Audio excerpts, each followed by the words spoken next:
Hello students, आज से हम लोग यूपी बोर्ड के छात्रों के लिए कक्षा 12 की रसायन विज्ञान की क्लासेस प्रारंभ कर रहे हैं। तो जैसा कि आप लोगों को पता होगा कि कक्षा 12 यूपी बोर्ड के सिलेबस में केमिस्ट्री हमारी 3 पार्ट्स में हमें केमिस्ट्री को पढ़ना है। फिजिकल केमिस्ट्री, इनऑर्गेनिक केमिस्ट्री और ऑर्गेनिक केमिस्ट्री। तो आज हम जो है शुरुआत कर रहे हैं फिजिकल केमिस्ट्री के अपने पोर्शन से, जिसका पहला पार्ट है हमारा ठोस अवस्था, द सॉलिड स्टेट।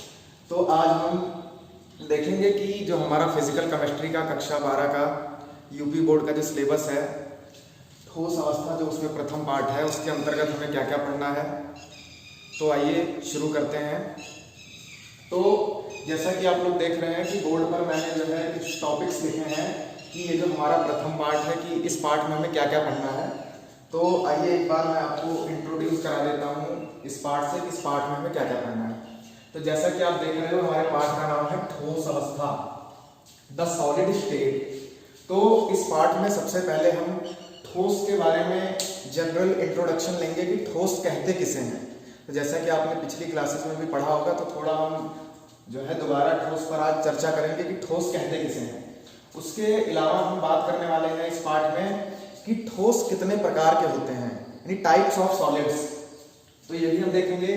उसके बाद हम ये देखेंगे, सबसे इंपॉर्टेंट चीज जो हमें इस पार्ट में देखनी है कि जो ठोस होते हैं हमारे, उनका स्ट्रक्चर कैसा होता है, उनकी संरचना कैसी होती है। इस पार्ट में हमें मेनली ठोसों की संरचना के साथ डील करना है। तो हम देखेंगे कि जो ठोस को बनाने वाली संरचनात्मक इकाइयां होती हैं वो क्या होती हैं, वो कितने प्रकार की होती हैं, और ठोस में जो कण हैं वो आपस में किस प्रकार एक दूसरे से संलग्न रहते हैं और एक ठोस का निर्माण होता है। और इसी क्रम में हम आगे बात करेंगे घनीय एकक कोशिका की, यानी क्यूबिक यूनिट सेल की बात हम करेंगे आगे। और क्यूबिक यूनिट सेल कितने प्रकार का होता है ये भी देखेंगे। इसके अलावा जो है कुछ कैलकुलेशंस हमारी क्यूबिक यूनिट सेल से संबंधित होती हैं, उनके बारे में हम देखेंगे। उसके बाद ये जो ठोस होते हैं हमारे, इस पार्ट में हम मेनली जो है क्रिस्टलाइन सॉलिड्स की बात करने वाले हैं, यानी क्रिस्टलीय ठोस की बात करने वाले हैं। तो हम ये भी देखेंगे कि जो क्रिस्टलीय ठोस जो होते हैं उनमें पैकिंग किस तरह की होती है, यानी उनमें जो है संकुलन किस प्रकार का होता है। अर्थात जो क्रिस्टलाइन सॉलिड्स होते हैं, क्रिस्टलीय ठोस होते हैं, उनमें कणों की व्यवस्था किस प्रकार होती है, तो इसकी बात भी हम करेंगे। उसके अलावा हम बात करेंगे कि जो ठोस हैं उनमें अपूर्णताएं और दोष किस प्रकार उत्पन्न हो जाते हैं, यानी सॉलिड्स के अंदर जो डिफेक्ट्स आ जाते हैं उनके बारे में भी हम बात करेंगे इस पार्ट में। और इसके अलावा हम चर्चा करेंगे ठोसों के विद्युत तथा चुंबकीय गुण पर, कि ठोसों में जो है किस तरह के जो है चुंबकीय और विद्युतीय गुण पाए जाते हैं। और इसके अलावा लास्ट टॉपिक हमारा होगा ठोसों में चालन का बैंड सिद्धांत, यानी जो हमारे ठोस होते हैं उनमें चालन किस तरह होता है। यानी आपको पता होगा कुछ ठोस हमारे विद्युत के सुचालक होते हैं, कुछ कुचालक होते हैं, कुछ अर्धचालक की भांति व्यवहार करते हैं। तो उन सभी चीजों को हम समझेंगे बैंड सिद्धांत की सहायता से। तो ये आप लोगों ने जाना कि इस पार्ट में हमें क्या क्या पढ़ना है। तो अब हम शुरू करते हैं टॉपिक बाय टॉपिक। तो आज हम थोड़ा ठोस के बारे में जनरल इंट्रोडक्शन लेंगे और आपको बताएंगे कि जो सॉलिड्स हैं वो कितने प्रकार के होते हैं। तो आइए बिना किसी विलंब के हम शुरू करते हैं अपना पहला टॉपिक, जिसमें हम जानेंगे ठोस की परिभाषा, ठोस कहते किसे हैं।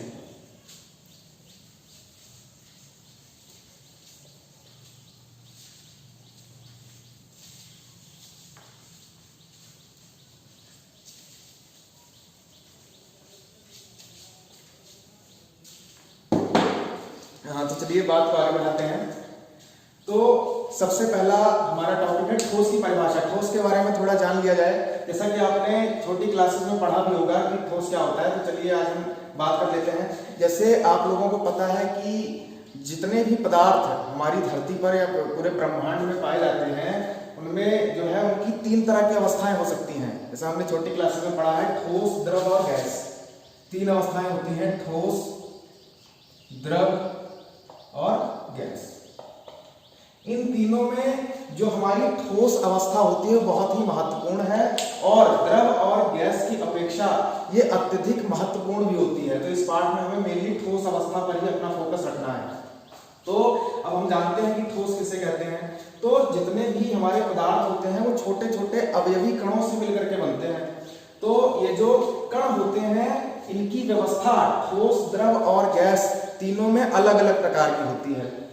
तो ठोसों में जो अवयवी कणों की व्यवस्था होती है वो गैस अथवा द्रव की अपेक्षा में अधिक संकुलित होती है, यानी उसमें अवयवी कण बहुत पास पास होते हैं। जैसे आपने देखा होगा द्रव और गैस का स्ट्रक्चर जो होता है उसमें कण थोड़ा दूर दूर होते हैं। जैसे मान लीजिए हमारा कोई द्रव है, तो द्रव को निर्मित करने वाले जो अवयवी कण हैं उनमें उन दो, मान लीजिए दो कणों के मध्य में अंतरा आणविक स्थान जो है थोड़ा ज्यादा होता है। और इसी प्रकार जो गैस होती है उसमें कण थोड़ा और दूर दूर होते हैं, जिसके कारण द्रव और गैस के जो अणु होते हैं वो जिस भी पात्र में हम द्रव या गैस को डालते हैं उसमें वो जो है स्वतंत्र गति कर सकते हैं, जबकि ठोस के संदर्भ में ऐसा नहीं होता है, क्योंकि ठोस के जो अवयवी कण होते हैं वो बहुत पास पास होते हैं और कणों के मध्य में अंतरा आणविक स्थान ना के बराबर होता है, जिससे कि जो ठोस के अणु होते हैं वो स्वतंत्र गति करने में असमर्थ होते हैं। वो जो ठोस के अवयवी कण होते हैं वो अपने ही अक्ष पर कंपन करते रहते हैं, इनमें स्वतंत्र गति नहीं पाई जाती है, क्योंकि इनमें जो कण हैं उनके बीच में अंतरा आणविक स्थान बहुत ही कम पाया जाता है। तो अब आगे बात को बढ़ाते हुए थोड़ा हम देखते हैं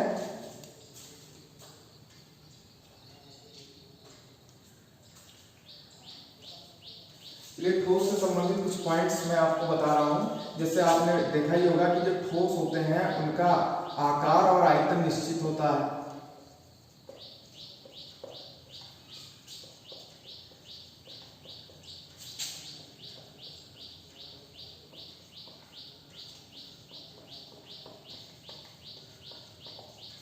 दूसरा पॉइंट हमारा है कि ठोस का जो गलनांक होता है वो द्रव अथवा गैस की अपेक्षा उच्च होता है, गलनांक उच्च होता है।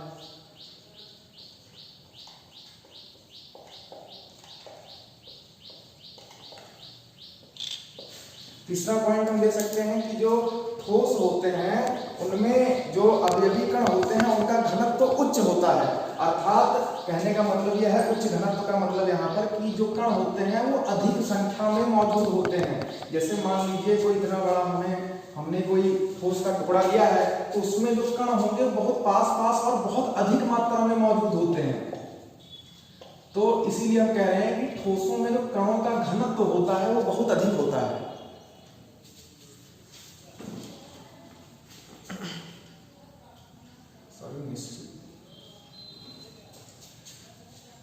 हाँ, तो बात कर रहे थे घनत्व की। तो ठोसों में जो कणों का घनत्व होता है वो बहुत उच्च होता है और इसी उच्च घनत्व के कारण जो ठोस होते हैं वो असंपीड्य होते हैं। असंपीड्य का मतलब ये है कि हम ठोसों को जब प्रेस करते हैं तो उनमें प्रसार नहीं होता है, क्योंकि उनमें जो है कणों के उच्च घनत्व के कारण वो मजबूत होते हैं और जिसके कारण उनमें संपीड्यता कम पाई जाती है, जबकि गैस और द्रव के संदर्भ में ऐसा नहीं है, उसमें कण दूर दूर होते हैं। इसीलिए द्रव और गैस में ठोसों की अपेक्षा प्रसार आसानी से हो जाता है। तो हम कह सकते हैं कि जो ठोस हैं हमारे वो असंपीड्य होते हैं।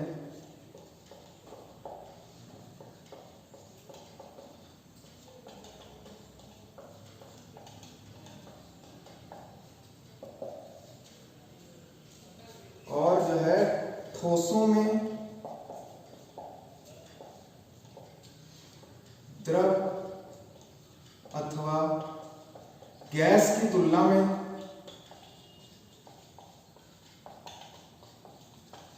प्रसार कम होता है।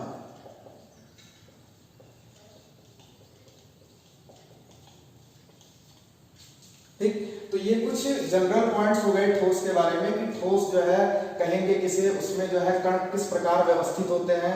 तो हमने ये जान लिया कि जो ठोस के अवयवी कण होते हैं उनके मध्य अंतरा आणविक स्थान बहुत कम होता है, जिसके कारण जो है वो स्वतंत्र गति नहीं कर सकते हैं, वो अपनी ही जगह पर रहते हुए कंपन करते हैं। उसके अलावा जो ठोस होते हैं उनका गलनांक द्रव और गैस की तुलना में जो है उच्च होता है और ठोस असंपीड्य होते हैं और ठोसों में द्रव अथवा गैस की तुलना में प्रसार कम होता है। तो कुछ जनरल पॉइंट्स हो गए हमारे ठोस के बारे में। अब हम बात को आगे बढ़ाते हुए देखेंगे कि जो ठोस हैं वो कितने प्रकार के होते हैं। ठोसों के प्रकार की बात हम करने वाले हैं। तो अगला हमारा टॉपिक है ठोसों के प्रकार।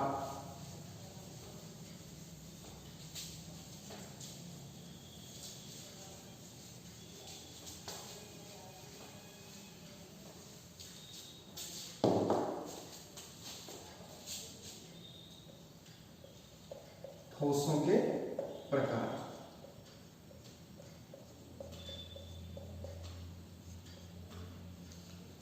Types of solid.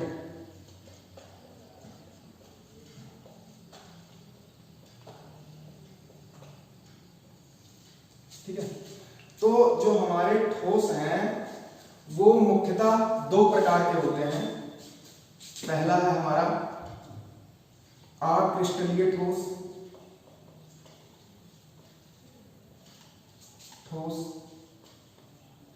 और दूसरा प्रकार है हमारा क्रिस्टलीय ठोस।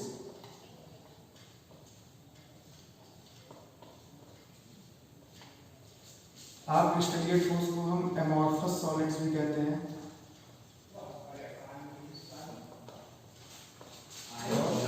ये है हमारा क्रिस्टलाइन सॉलिड।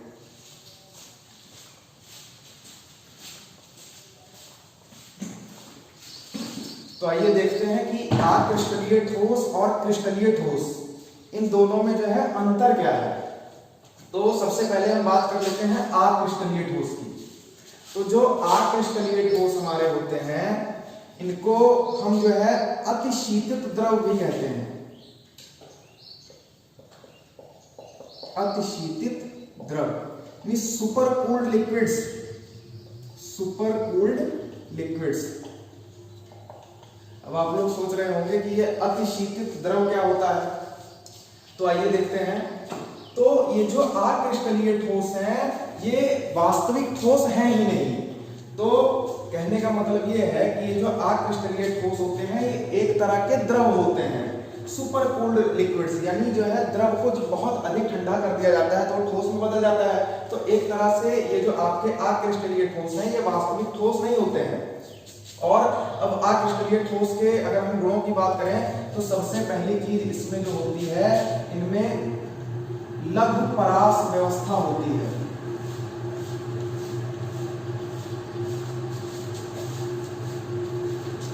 अब ये लघु परास व्यवस्था क्या होती है, हमने अभी आपको बताया था कि जो ठोस होते हैं उनमें जो है कणों का एक निश्चित क्रम होता है। तो लेकिन जो हमारे अक्रिस्टलीय ठोस हैं उनके जो अवयवी कण हैं वो एक निश्चित क्रम में नहीं होते हैं और इनका जो रेंज ऑर्डर है वो छोटा होता है। यानी इनका जो परास व्यवस्था है, इनका जो रेंज ऑर्डर है वो क्रिस्टलीय ठोसों की तुलना में छोटा होता है। और अक्रिस्टलीय जो ठोस होते हैं इनका जो गलनांक होता है वो आपका जो है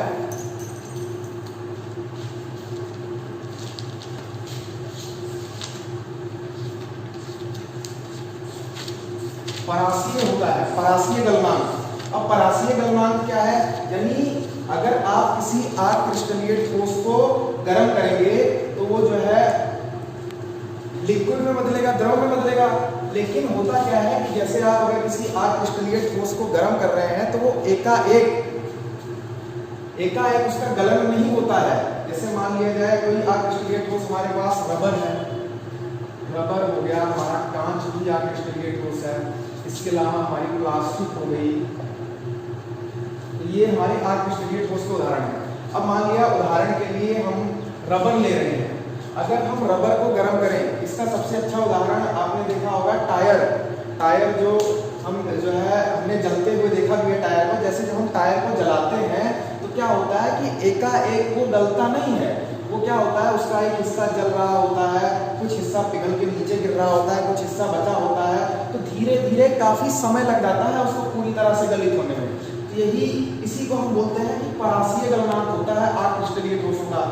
तो यही व्यवस्था कांच के साथ और प्लास्टिक के साथ होती है, अर्थात इनको पूरी तरह से गलित होने में, पूरी तरह से द्रव में परिवर्तित होने में जो है एक रेंज लगती है, तापमान की एक रेंज लगती है। जैसे मान लिया जाए कि कोई अक्रिस्टलीय ठोस हम गर्म कर रहे हैं तो उसका गलन जो है 100 डिग्री सेंटीग्रेड से होना चालू हो गया, तो वो पूरा उसको गलते गलते पूरा द्रव में बदलते बदलते हमने देखा कि तापमान हमारा पहुंच गया 170 डिग्री सेल्सियस, यानी 100 से 170 डिग्री सेल्सियस। इसके बीच में देखेंगे आप लोग जो है 70 डिग्री सेल्सियस का अंतर दिखाई देगा आपको। तो कोई भी अक्रिस्टलीय ठोस जो होता है वो बहुत ही धीरे धीरे द्रव में परिवर्तित होता है। इसीलिए हम कह रहे हैं कि अक्रिस्टलीय जो ठोस होते हैं उनका जो गलनांक है परासीय होता है, अर्थात एक रेंज में होता है, वो एकाएक द्रव में परिवर्तित नहीं होते हैं। अगला पॉइंट,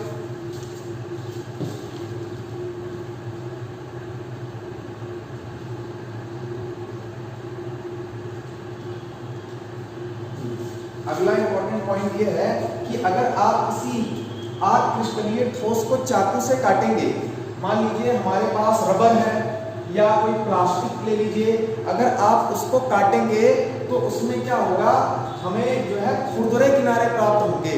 जैसे मान लीजिए आपने देखा होगा कि जब आप रबर को काटते हैं, टायर वगैरह को आप काटेंगे तो उसका जो हमें सरफेस प्राप्त होगा, उसका जो पृष्ठ प्राप्त होगा वो समतल नहीं होगा, खुरदुरा होगा। ऐसा क्यों होता है, समतल पृष्ठ हमको प्राप्त क्यों नहीं होता है, क्योंकि अक्रिस्टलीय ठोसों में जो अवयवी कणों की व्यवस्था होती है वो अनियमित होती है। जैसे क्रिस्टलीय ठोस हैं तो उसमें जो कण होते हैं वो एक निश्चित क्रम में लगे होते हैं, उसमें दीर्घ परास व्यवस्था होती है। ये क्रिस्टलीय ठोस है, लेकिन अक्रिस्टलीय ठोस में कणों का कोई नियमित क्रम होता ही नहीं है, कहीं भी कण जो है अपने आप सेटल हो जाते हैं जाकर के, ऐसे ऐसे इरेगुलर अरेंजमेंट होता है। और इसी इरेगुलर अरेंजमेंट के कारण, अनियमित विन्यास के कारण जब हम किसी अक्रिस्टलीय ठोस को काटते हैं तो उसकी सतह हमें खुरदुरी प्राप्त होती है। ये बहुत ही इंपॉर्टेंट पॉइंट है, एक बार फिर से सुनिए ध्यान से कि जब भी आप किसी अक्रिस्टलीय ठोस को काटेंगे चाकू की सहायता से या अन्य किसी औजार की सहायता से, तो आपको जो पृष्ठ प्राप्त होगा, जो सरफेस प्राप्त होगा वो खुरदुरा होगा, वो स्मूथ नहीं होगा, वो रफ होगा, खुरदुरा होगा। तो ये इंपॉर्टेंट पॉइंट है। अब थोड़ा इसके उदाहरण की बात करें, उदाहरण मैंने यहाँ लिखे थे 3-4 उदाहरण, इसके अलावा इसमें एक और उदाहरण देख लेते हैं, मोम। तो आप लोग देखेंगे इन सभी को, रबर हो गया, कांच हो गया, प्लास्टिक हो गया, मोम हो गया, आप जब काटेंगे तो इनका जो आपको पृष्ठ मिलेगा वो खुरदुरा होगा। ठीक है, तो अब हम आगे बात कर लेते हैं थोड़ा सा, हाँ थोड़ा कांच की बात यहाँ पर कर ली जाए। तो हम इनको सुपर कूल्ड लिक्विड्स क्यों कहते हैं, उसका उदाहरण के द्वारा हम समझ लेते हैं इसको। जैसे आप देखते हैं कि जो बिल्डिंग वगैरह में जो खिड़कियों में कांच लगे होते हैं, वो गर्मियों के समय में आप देखेंगे जो हमारा खिड़की का जो कांच होता है वो ऊपर से पतला हो जाता है और नीचे मोटा हो जाता है। उसका कारण यही है कि जो गर्मी के समय में क्या होता है कि जो कांच होता है उसमें प्रसार हो जाता है, वो क्या होता है कि वो बहते नीचे की ओर बहने लगता है और ऊपर वाली सतह जो है पतली हो जाती है और नीचे वाली सतह मोटी हो जाती है। तो इसीलिए हम इन अक्रिस्टलीय ठोसों को अतिशीतित द्रव कहते हैं। तो ये बात हो गई हमारी अक्रिस्टलीय ठोसों की। अब हमें इस पार्ट में मेनली बात करनी है क्रिस्टलीय ठोस की। तो आइए हम बात करते हैं थोड़ा क्रिस्टलीय ठोस की।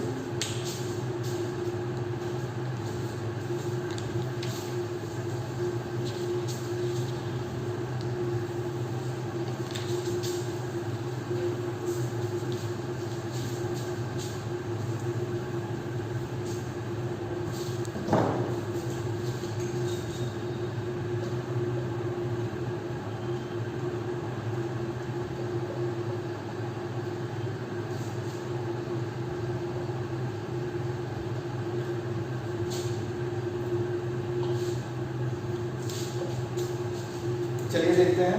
तो हमें अपने इस पार्ट में मेनली क्रिस्टलाइन सॉलिड्स की ही बात करनी है। तो सबसे पहले जान लेते हैं कि क्रिस्टलाइन सॉलिड्स क्या होते हैं। तो जैसे हमने अभी देखा था अक्रिस्टलीय ठोसों में, मैंने आपको बताया कि उसमें लघु परास व्यवस्था होती है, अर्थात उसके जो अवयवी कण होते हैं वो अनियमित रूप से इधर उधर जो है व्यवस्थित होते हैं। वो एक लंबी रेंज नहीं बनाते हैं, लंबा ऑर्डर नहीं बनाते हैं कणों का। जबकि आपके जो क्रिस्टलीय ठोस हैं उसमें कणों की दीर्घ परास व्यवस्था होती है, अर्थात लॉन्ग रेंज ऑर्डर होता है। तो सबसे पहला पॉइंट आपका जो है क्रिस्टलीय ठोस के लिए यही है कि इसमें जो आपके कण होते हैं, इसमें कणों की दीर्घ परास व्यवस्था होती है। दीर्घ परास व्यवस्था होती है। और दूसरा बहुत इंपॉर्टेंट पॉइंट कि इसमें जो कण होते हैं, इसमें कण एक नियमित क्रम में व्यवस्थित होते हैं। नियमित क्रम में व्यवस्थित होते हैं।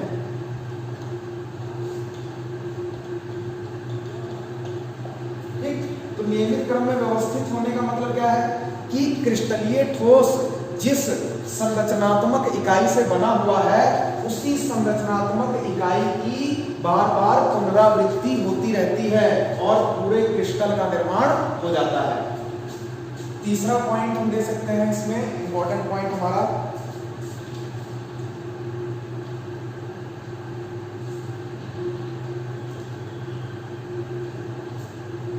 हाँ, इनकी एक निश्चित ज्यामितीय आकृति होती है। बहुत इंपॉर्टेंट पॉइंट है।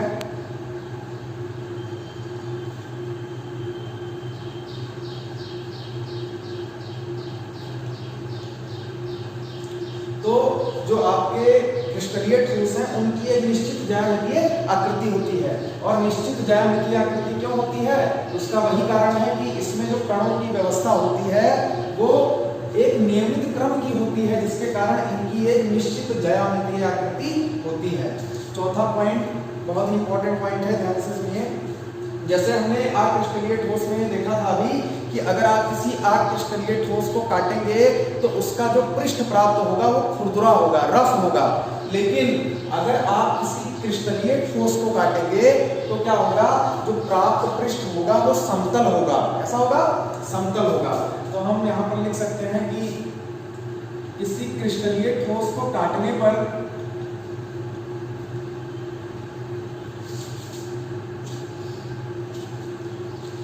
किसी क्रिस्टलीय ठोस को काटने पर एक समतल पृष्ठ प्राप्त होता है। एक समतल पृष्ठ प्राप्त होता है। तो ये चार इंपॉर्टेंट पॉइंट्स आपके हो गए क्रिस्टलीय ठोस के संबंध में। तो अक्रिस्टलीय ठोस और क्रिस्टलीय ठोस, तो इन दोनों में थोड़ा अंतर आपको समझ में आ गया होगा। अब हम थोड़ा क्रिस्टलीय ठोस के एग्जांपल्स की बात कर लेते हैं।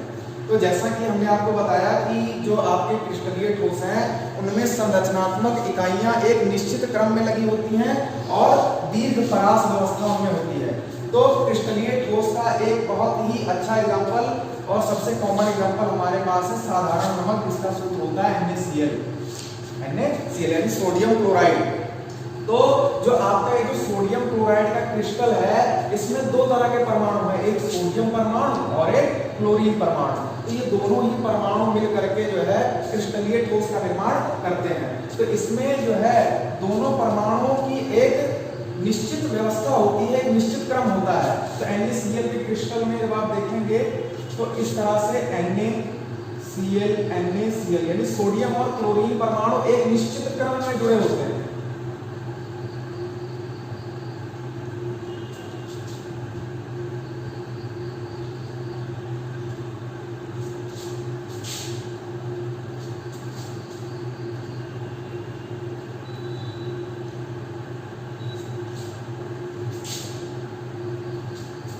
ठीक है, तो आप यहाँ देख रहे हैं कि जैसे हमने एग्जांपल लिया क्रिस्टलीय ठोस का साधारण नमक NaCl, तो इसमें जो सोडियम और क्लोरीन परमाणुओं की व्यवस्था होती है वो बहुत ही एक नियमित क्रम में होती है। जैसे यहाँ देख रहे हो कि सोडियम के बाद क्लोरीन, फिर सोडियम के बाद क्लोरीन, सेम इसी तरह का एक बहुत ही लंबा ऑर्डर जो है क्रिस्टलीय ठोसों में होता है। यहाँ पर बोर्ड में हमने 2 डायमेंशनल में ही दिखाया है। सेम यही व्यवस्था जो है पीछे की तरफ में भी सोडियम और क्लोरीन परमाणु होते हैं, आगे की तरफ में भी सोडियम और क्लोरीन परमाणु होते हैं। तो चारों तरफ सोडियम और क्लोरीन परमाणुओं का एक नियमित क्रम होता है और पूरा सोडियम क्लोराइड का क्रिस्टल बनता है। जैसे यहाँ आप देख रहे हो, अगर हम एक सोडियम परमाणु को देखें यहाँ पर, तो 4 क्लोरीन परमाणुओं से वो घिरा हुआ है। सेम इसी तरह अगर आप एक क्लोरीन परमाणु को देखेंगे तो वो 4 सोडियम परमाणुओं से घिरा हुआ है। तो इस तरह हम कह सकते हैं कि किसी भी क्रिस्टलाइन सॉलिड में क्या होता है हमारा कि कणों की व्यवस्था बहुत ही नियमित क्रम में होती है और उसी व्यवस्था के कारण किसी भी क्रिस्टलीय ठोस की एक निश्चित ज्यामितीय आकृति होती है।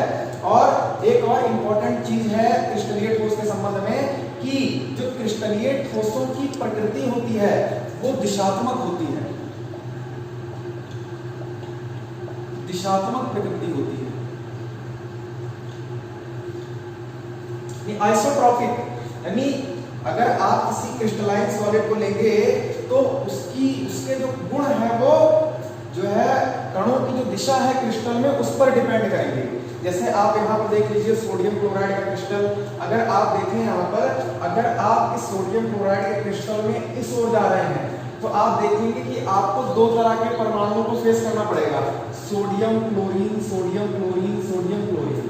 और अगर आप ऐसे डायगोनल देखें इसका तो आपको यहाँ पर सोडियम सोडियम सोडियम इस तरह के परमाणु मिलेंगे। इसका मतलब ये है कि आपके जो क्रिस्टलाइन सॉलिड्स हैं उनके जो गुण होते हैं वो क्रिस्टल में जो आपके अवयवी कण जिस क्रम में लगे हुए हैं उनकी दिशा पर भी डिपेंड करते हैं। तो इसीलिए हमने यहाँ पर लिखा कि जो क्रिस्टलीय सॉलिड्स हैं उनकी प्रकृति जो होती है वो दिशात्मक होती है। सेम इसी तरह आप जो है क्लोरीन के संदर्भ में भी देख सकते हैं। अगर आप ऐसे जाएंगे नीचे की ओर तो आपको क्लोरीन क्लोरीन परमाणु फेस करने पड़ेंगे।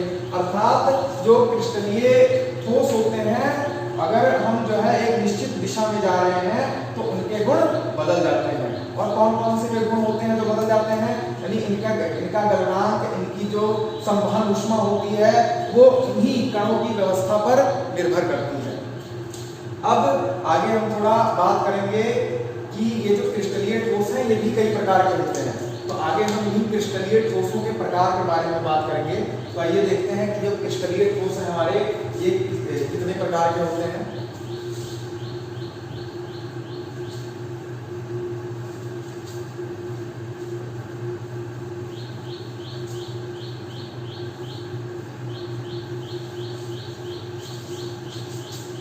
चलिए देखा जाए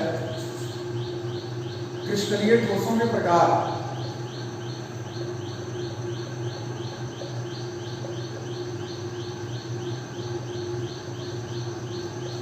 टाइप्स ऑफ क्रिस्टलाइन सॉलिड्स, चलिए देखते हैं। देखिए जैसे अभी मैंने आपको बताया था कि जो ठोस हैं उनमें कण बहुत पास पास होते हैं, यही तो हमने बताया था आपको। तो आपको पता होगा कि कोई भी 2 कण अगर पास पास हैं तो उनमें आकर्षण हो रहा है कि कोई ना कोई ऐसा बल है जो इन दोनों कणों को पास रखे हुए है, तभी जो दोनों कण पास पास हैं। तो सेम वही चीज आपने देखा कि जो ठोस हैं उनमें जो है कण बहुत पास पास होते हैं, अर्थात ठोसों में कोई ना कोई बल उपस्थित होता है जो उसके कणों को परस्पर बांधे रखता है। तो वही हम देखेंगे अब कि ठोसों में जो आकर्षण बल होते हैं वो कितनी तरह के होते हैं और आकर्षण बलों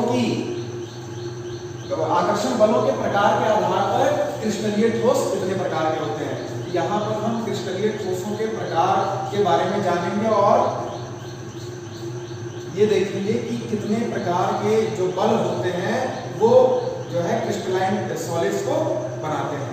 तो सबसे पहले जो है क्रिस्टलाइन सॉलिड्स जो आपके होते हैं, क्रिस्टलीय ठोस जो होते हैं वो आकर्षण बलों के आधार पर 4 प्रकार के होते हैं। तो पहला प्रकार है हमारा आणविक ठोस। आणविक ठोस, मॉलिक्यूलर सॉलिड, मॉलिक्यूलर सॉलिड। दूसरा प्रकार है हमारा